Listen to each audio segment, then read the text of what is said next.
सुखो बुद्धानं उपादो बुद्धं नमामि। सुखासद्धम्मदेशना धम्मं नमामि। सुखासङ्गस्य सामगे समगानं तपो सुखो संघं नमामि। नमो तस्स भगवतो अरहतो सम्मा सम्बुद्धस्स। नमो तस्स भगवतो अरहतो सम्मा सम्बुद्धस्स। नमो तस्स भगवतो अरहतो सम्मा सम्बुद्धस्स। नमो बुद्धाय। जय भीम। आज हम भगवान बुद्ध और उनका धम्म इस ग्रंथ का खंड 3 बुद्ध ने क्या सिखाया, इसमें पहला भाग धम्म में भगवान बुद्ध का अपना स्थान, इस बारे में जान लेंगे।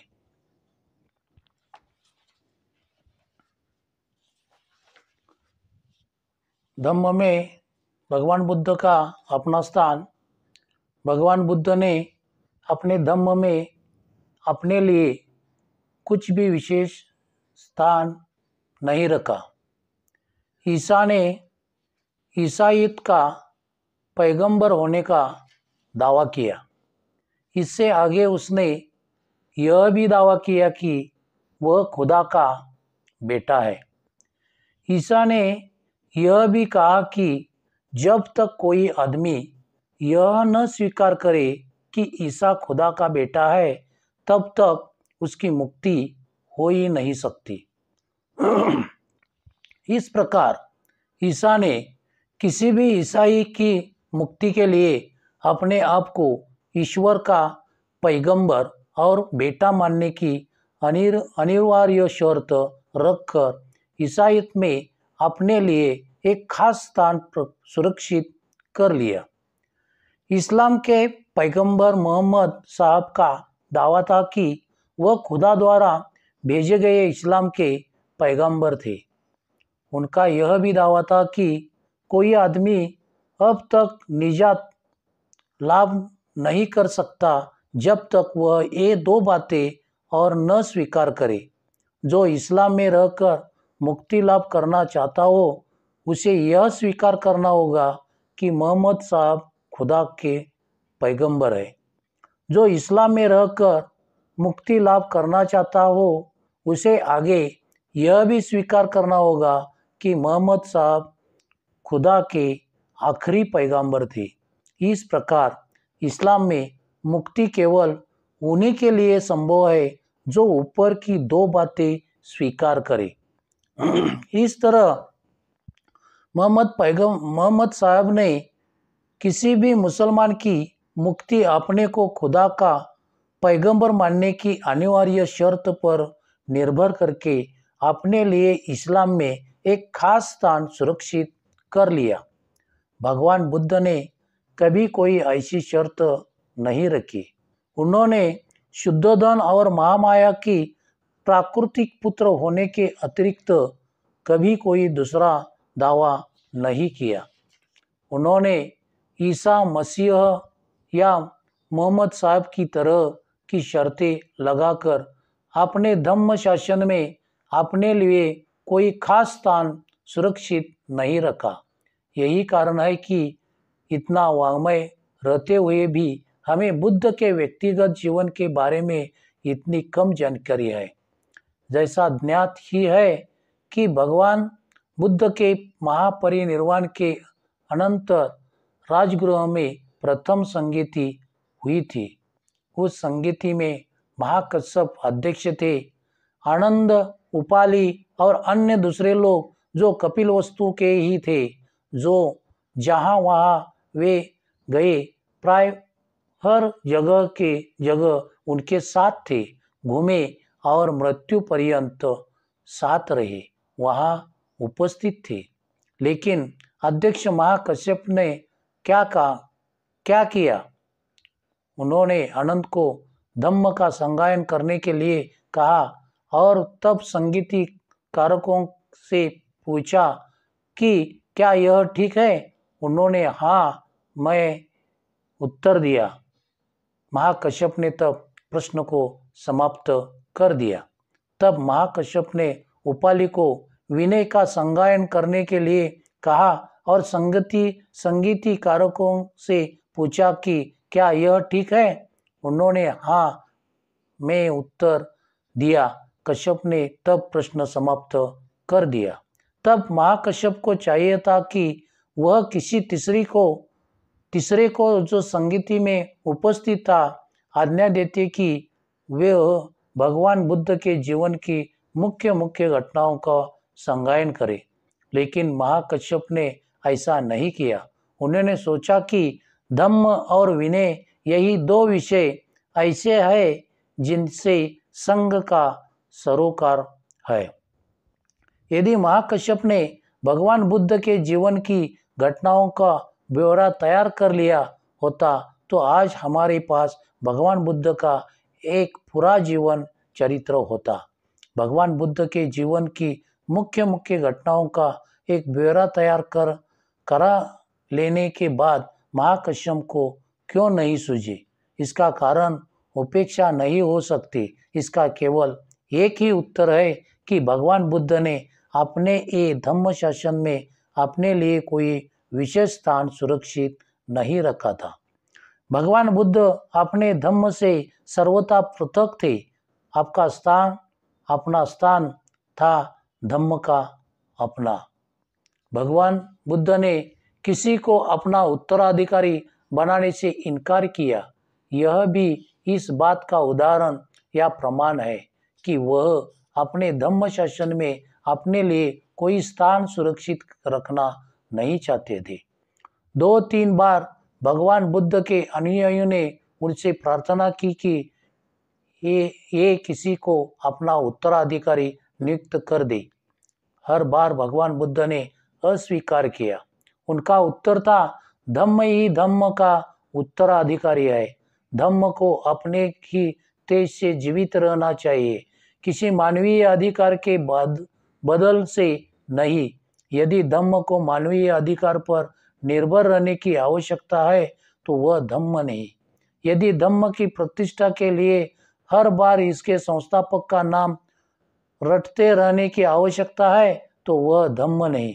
अपने धम्म को लेकर स्वयं अपने बारे में भगवान बुद्ध का यही दृष्टिकोण था।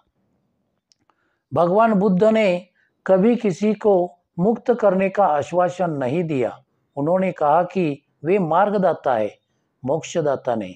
बहुत से धर्म इस्लामी धर्म माने जाते हैं। बहुत से धर्म इस्लामी धर्म माने जाते हैं। भगवान बुद्ध का धम्म इस्लामी धर्म नहीं।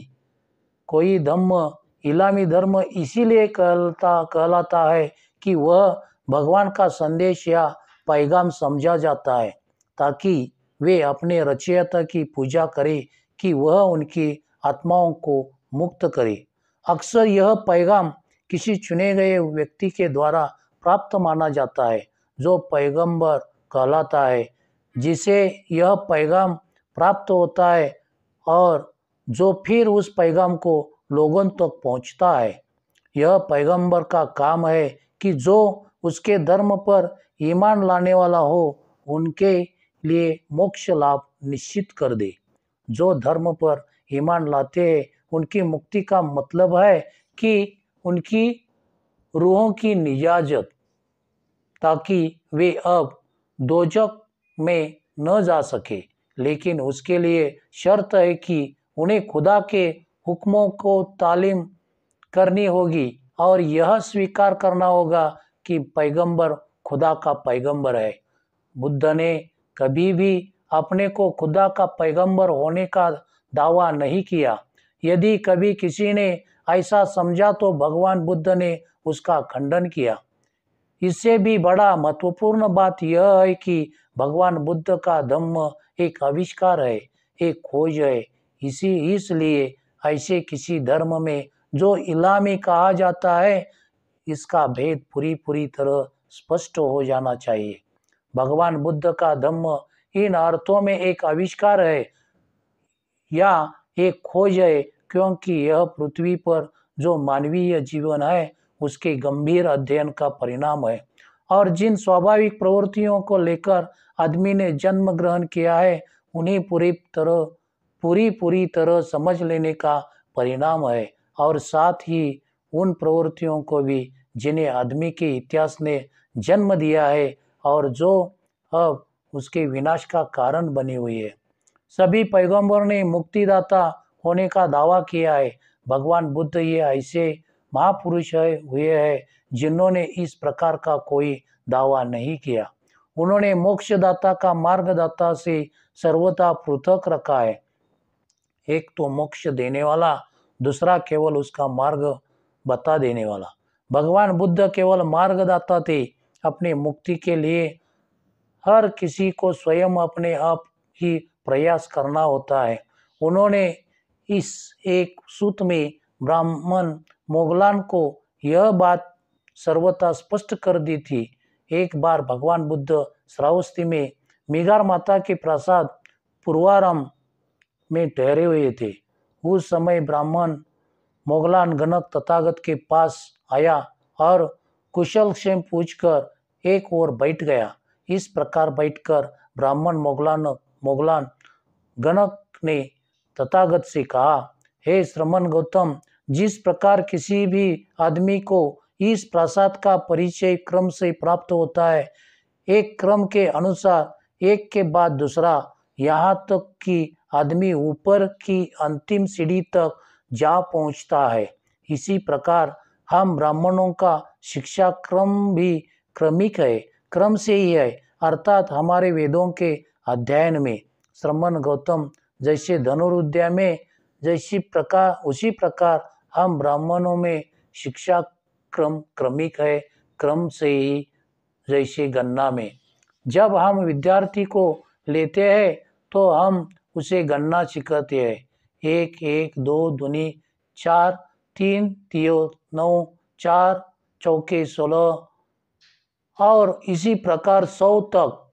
अब एक श्रमण गौतम, क्या आपके लिए भी यह संभव है कि आप ऐसे भी शिक्षण क्रम का परिचय दे सके जो क्रमिक हो, जो क्रम से हो और जिसके अनुसार आपके अनुयायी शिक्षा ग्रहण करते हो? हे ब्राह्मण, यह ऐसा ही है। ब्राह्मण, एक चतुर अश्व शिक्षक को ही लो। वह एक श्रेष्ठ बछड़े को हाथ में लेता है। सबसे पहले वह उसके मुंह में लगाम लगाकर उसे साधता है, फिर धीरे धीरे दूसरी बातें सिखाता है। इसी प्रकार हे ब्राह्मण, जो शिक्षा का में है ऐसे आदमी को तथागत लेते हैं और सर्वप्रथम यही शिक्षा देता है कि शीलवान रहो, प्रातिमोक्ष के नियमों का पालन करो, सदाचारण में दृढ़ हो जाओ, छोटे छोटे दोषों को भी बड़ा समझो, शिक्षा ग्रहण करो और विनय में पक्के हो जाओ। जब वह इस प्रथम शिक्षा में दृढ़ हो जाता है तो तथागत उसे अगला पाठ देते। श्रमण, आओ, आंख से किसी रूप को देखकर उसके सामान्य स्वरूप व किसी उसके ब्यौरे से आकर्षित न हो।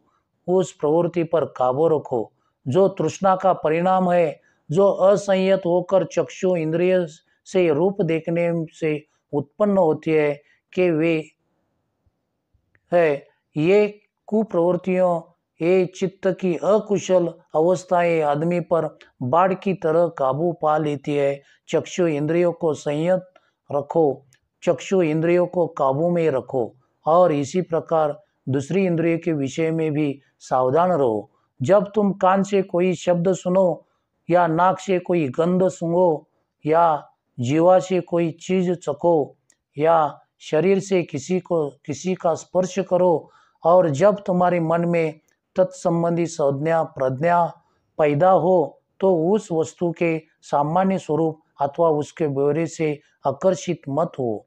जो ही वह उसका पूर्ण अभ्यास कर लेता है तो तथागत उसे अगला पाठ देते हैं। श्रमण, आओ, भोजन के विषय में मात्रज्ञ हो, न खोले खेल के लिए, न मद के लिए, न शरीर को सजाने के लिए, बल्कि जब तक शरीर की स्थिति है तब तक इसे स्थिर बनाए रखने विहिंसा से बचे रहने के लिए तथा श्रेष्ठ जीवन व्यतीत करने के लिए ही भोजन ग्रहण करो। भोजन ग्रहण करते समय मन में वह विचार रहना चाहिए कि मैं पहले ही वेदना का नाश कर रहा हूँ, नई वेदना नहीं उत्पन्न होने दे रहा हूँ। मेरी जीवन यात्रा निर्दोष होगी और सुख पूर्ण होगी। हे ब्राह्मण, जब वह भोजन के विषय में संयत हो जाता है तब तथागत उसे अगला पाठ पढ़ाता है कि श्रमण आओ, जागरूकता का अभ्यास करो। दिन के समय चलते हुए व बैठे बैठे अपने चित्त को चित्त मलों से परिशुद्ध करो। रात के पहले पहर में भी चलते फिरते रहकर व एक जगह बैठकर ऐसा ही करो। रात के दूसरी पहर में सिंह सैया से दाहिनी करवट लेट जाकर एक पैर को दूसरे पांव पर रखे हुए जागरूकता तथा सम्यक जानकारी से युक्त अप्रमाद रत रहो। तब रात के तीसरे पहर में जाकर चलते हुए व बैठे बैठे अपने चित्त को चित्तमलों से परिशुद्ध करो। और हे ब्राह्मण, जब वह जागरूकता का अभ्यासी हो जाता है तो तथागत उसे अगला पाठ देते हैं कि श्रमण आओ, जागरूकता और स्मृति से युक्त हो। आगे चलते हुए या पीछे हटते हुए अपने आप को संयत रखो। आगे देखते हुए, पीछे देखते हुए, झुकते हुए, शिथिल होते हुए, चीवर धारण करते हुए, पात्र चीवर ले जाते हुए, खाते हुए, चबाते हुए, चखते हुए, शौच जाते हुए, चलते हुए, खड़े होते हुए, बैठते हुए, लेटते हुए, सोते हुए, जागते हुए, बोलते हुए या मौन रहते हुए स्मृति सम्यक जानकारी से युक्त हो।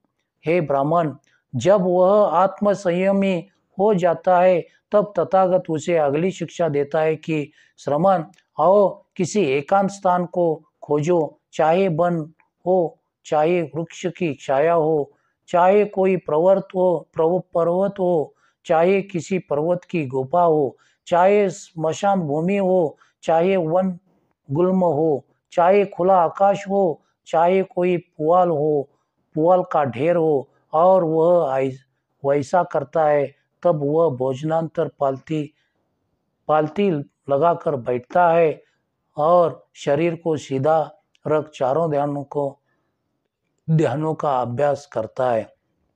हे ब्राह्मण, जो अभी शैक्ष है, जो अभी अशैक्ष नहीं हुए है, जो अभी अशैक्ष होने के लिए प्रयत्नशील है, उनके लिए मेरा यही शिक्षा क्रम है। लेकिन जो अर्हत पद प्राप्त है, जो अपने आश्रयों का क्षय कर चुके हैं, जो अपने जीवन का उद्देश्य पूरा कर चुके हैं, जो कृतकृत्य है, जो अपने सिर का भार उतार चुके हैं, जो मुक्ति प्राप्त है, जिन्होंने भव बंधनों का मूलोच्छेद कर दिया है, और जो प्रज्ञा विमुक्त है, ऐसों के लिए उपरोक्त श्रेष्ठ जीवन सुख विहार भर के लिए और जागरूकता युक्त जीवन आत्मसंयत मात्र के लिए। जब यह कहा जा चुका तब ब्राह्मण मोगलान गणक ने तथागत से कहा, हे श्रमण गौतम, मुझे यह तो बताए कि क्या आपके सभी शिष्य निर्वाण प्राप्त करते हैं अथवा कुछ नहीं भी कर पाते? हे ब्राह्मण, इस क्रम से शिक्षित मेरे श्रावक निर्वाण प्राप्त कर लेते हैं, कुछ नहीं भी कर पाते हैं। हे श्रमण गौतम, इसका क्या कारण है? श्रमण गौतम, इसका क्या हेतु है? यहाँ निर्वाण है, यहाँ निर्वाण का मार्ग है, और यहाँ श्रमण गौतम जैसा योग्य पथ प्रदर्शक है, जो फिर क्या कारण है कि इस क्रम से शिक्षा प्राप्त कुछ श्रावक निर्वाण प्राप्त करते हैं, कुछ नहीं करते? हे ब्राह्मण, मैं तुम्हारे इस प्रश्न का उत्तर दूंगा, लेकिन पहले तुम जैसा तुम्हें लगे वैसे मेरे इस प्रश्न का उत्तर दो। ब्राह्मण, अब यह बताओ कि क्या तुम राजगृह लाने जाने का मार्ग अच्छी तरह जानते हो? हे श्रमण गौतम, मैं निश्चय से राजगृह आने जाने का मार्ग अच्छी तरह जानता हूँ। अब कोई एक आदमी आता है और राजगृह जाने का मार्ग पूछता है, लेकिन उसे जो रास्ता बताया जाता है उसे छोड़कर वह दूसरा रास्ता पकड़ लेता है। वह गलत मार्ग पर चल देता है, पूर्व की बजाय पश्चिम की ओर चल देता है। तब एक दूसरा आदमी आता है और वह भी रास्ता पूछता है और तुम उसे भी ठीक ठीक वैसे ही रास्ता बता देते। वह तुम्हारे बताए रास्ते पर चलता है और सकुशल राजगृह पहुंच जाता है। ब्राह्मण बोला, हे श्रमण गौतम, तो मैं क्या करूं? मेरा काम रास्ता बता देना है। भगवान बुद्ध बोले, तो ये ब्राह्मण, मैं भी क्या करूं? तथागत का काम भी केवल रास्ता बता देना है। यहाँ यह संपूर्ण और सुस्पष्ट कथन है कि तथागत किसी को मुक्ति नहीं देते, वे केवल मुक्ति पथ के प्रदर्शक है। और फिर मुक्ति या निजात कहते किसे है? हजरत मोहम्मद तथा ईसा मसीह के लिए मुक्ति या निजात का मतलब है पैगंबर की मध्यस्थता के कारण रूह को दोजख जाने से बच जाना। बुद्ध के लिए मुक्ति का मतलब है निर्वाण, और निर्वाण का मतलब है राग द्वेष की आग का बुझ जाना। ऐसे धम्म में मुक्ति का आश्वासन या वचनबद्धता हो ही कैसे सकती है? बुद्ध ने अपने या अपने शासन के लिए किसी प्रकार की अपौरुषेयता का दावा नहीं किया। उनका धम्म मनुष्य के लिए एक मनुष्य द्वारा आविष्कृत धम्म था। यह अपौरुषेय नहीं था। प्रत्येक धर्म के संस्थापक ने या तो अपने को ईश्वरीय कहा है या अपने धर्म को। हजरत मूसा ने यद्यपि अपने को ईश्वरीय नहीं कहा, किंतु अपनी शिक्षाओं को ईश्वरीय कहा है।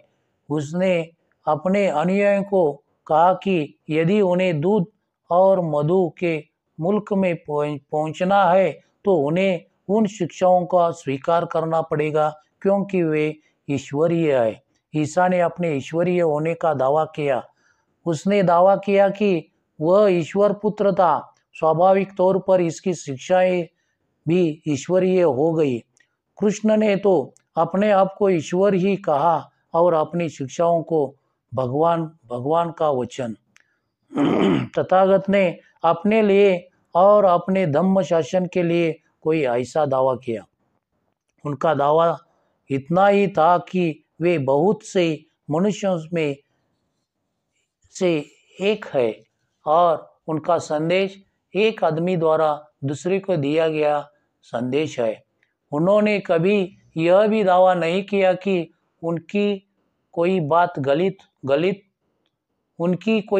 गलत हो ही नहीं सकती। उनका दावा इतना ही था कि जहाँ तक उन्होंने समझा है उनका पथ मुक्ति का सत्य मार्ग है, क्योंकि इसका आधार संसार भर के मनुष्यों के जीवन का व्यापक अनुभव है। उन्होंने कहा कि हर किसी को इस बात की स्वतंत्रता है, वह इसके बारे में प्रश्न पूछे, परीक्षण करे और देखे कि यह सन्मार्ग है या नहीं। धर्म के किसी भी दूसरे संस्थापक ने अपने धर्म को इस प्रकार परीक्षण की कसौटी पर कसने का खुला चैलेंज नहीं दिया। नमो बुद्धाय। जय भीम।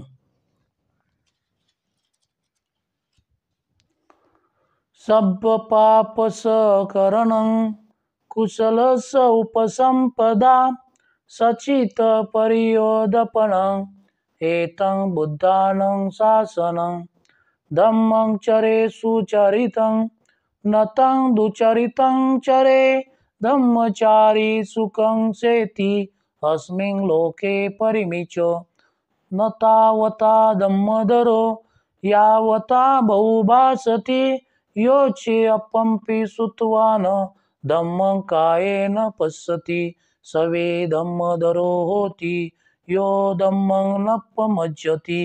नति मे शरणं अयं बुद्धो मे शरणं वरं एतेन सच्च वचन होतु मे जय मंगलम्।